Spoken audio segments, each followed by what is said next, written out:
Thank you, Michaela. Tomorrow marks 6 years since a Jacksonville woman was found dead inside her home. Bradla Cook was the mom of 3 and she was the grandmother of 10. The Jacksonville Sheriff's Office is now putting the spotlight back on this case in hopes that more information will come in.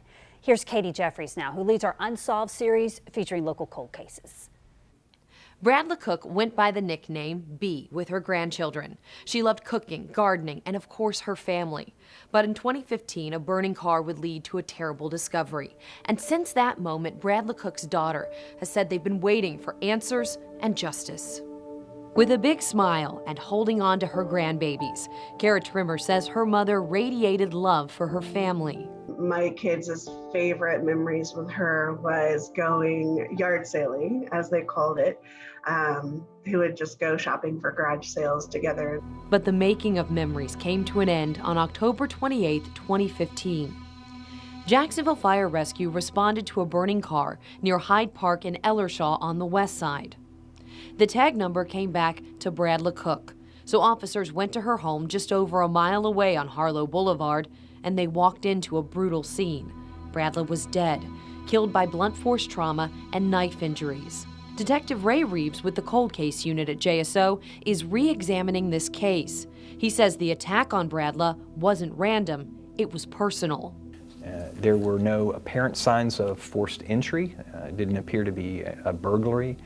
Detective Reeves says while they don't have a motive in this case, they do have persons of interest and recently submitted DNA to the Florida Department of Law Enforcement for more testing. We've had the ability to work down genetic genealogy lately on some of our cases, and so we're hoping that something with that physical evidence will bring us a resolution to this. But investigators could use help from the community, especially those living near the two scenes.